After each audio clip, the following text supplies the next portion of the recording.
if you don't take care, you would think that God formed man. So the man is the clay, and God breathed the breath of life into man. But the reality is that the man God created was the one he breathed out of his nostrils. What he formed down there was the body that man was going to be in. That is why God said, your body is my temple, and if you destroy it, I will destroy you. Which means you can destroy your body, and you yourself, you are not destroyed, and God will destroy you. And the reason God gave you this body is because you need it to legally function on earth. Spiritual beings are not permitted to function legally without bodies. That is why even demons seek expression in human beings. That is why demons possess animals. Let me just help you for the sake of clarity. Let me help you. Go to Genesis 27. So God created man in his own image. Hold on. So God created man in his own image. In the image of God created he him. Male and female created he them. Hold on. So he created male and female. Verse 28. And God blessed them, and God said unto them, be Hold fruitful. on. He blessed them and said, be fruitful. But there was no man. Until we get to chapter 2, verse 7, there was no man. And even in the chapter 2, verse 7, let's go to chapter 2 and verse 7. Let me show you something. And the Lord God formed man of the dust of the ground, and breathed into his nostrils the breath of life, and man became a living soul. The breath of life that went into that body God had made was the real man. You are your life than you are your body. Your body can be changed. Haven't you seen somebody get a damaged kidney and they bring another person's kidney? Do we change your name after changing your kidney? Even hearts.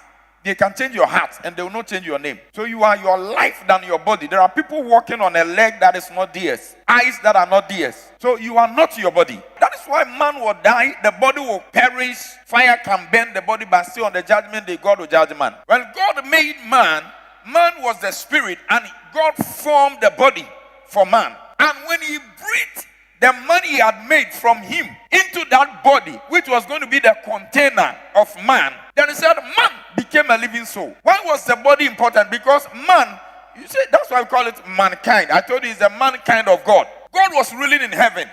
And one of the reasons God made man, let me just tell you, some people erroneously say that, you God, you were with the devil in heaven. If you love your children, and you couldn't contain the devil, and you threw the devil to your children. How many of you have heard it before? It's a big lie. The devil was on earth because he fell from the glory of God by God's act of punishment. But the devil had angelic authority because he was an angel. Then God made man and gave what we call Adamic authority. The Adamic authority was bigger than the devil. If God had not made man, it means that the devil was going to rule over the mess. So God arranged everything. Then he made Adam, and he told Adam, rule over. Oh my God. Go back again. Look at this. What did God say? Let them do what? Have dominion over the fish in the sea, and over the fowl of the air, and the cattle. So God gave the air to man, the land to man, the sea. So where was the devil going to operate? Wherever the devil operates, he's under Adam's authority. So God did not make man and subjected man to the authority of the devil. No, God made men bigger than the devil. God said, have dominion. So if the devil enter a fish, Adam has dominion. Now, over the cattle of the earth, do you know how the devil expressed himself? He came through snake. And those days, snakes had 4 legs. So Adam was not deceived. Eve was deceived. But Adam willingly gave in to the authority of the devil. That's why we say he committed high treason. He subjected his authority. And from that day, the devil became the god of this age. Even the New Testament talks about it. So the devil got that power over man from Adam. Now, let me come back again. When God made man and he breathed into man, he said man became a living soul. So there was nothing like a soul. The soul is the product of the spirit touching the body.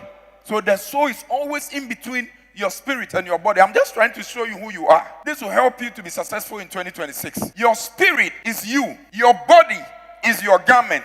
Your soul makes the two work together. Now, the soul has 3 compartments. Number 1, the will. It is in your soul that you have what we call willpower. Number 2, emotions. It is in your soul that you get happy. I don't like blue. I don't like green. Oh, the place is looking good. So, it is in your soul that you have preference. Your emotions. We tickle you, you laugh. Somebody slaps you, you cry. It is in your soul. And then the last one, your intellect.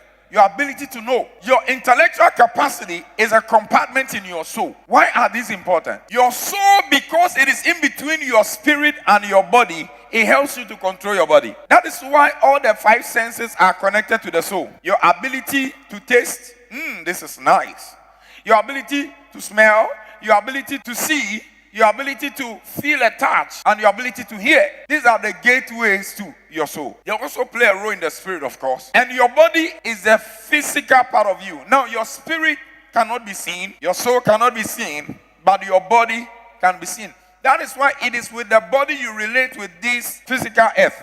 I shook hands with you. If I need to drink water, it is with my hand. I don't drink with my soul. When we had to switch the lights on, we did it with our hands. So with our body, we contact the physical world. Our soul helps our spirit to commune or to communicate with our spirit. Now, the spirit is the part of us that communicates with God. And it is the part of us that God communicates to when he wants to reach us. That is why anytime people want to hear from God and they say, I have prayed, I'm not hearing. Most of the time it's because they are here.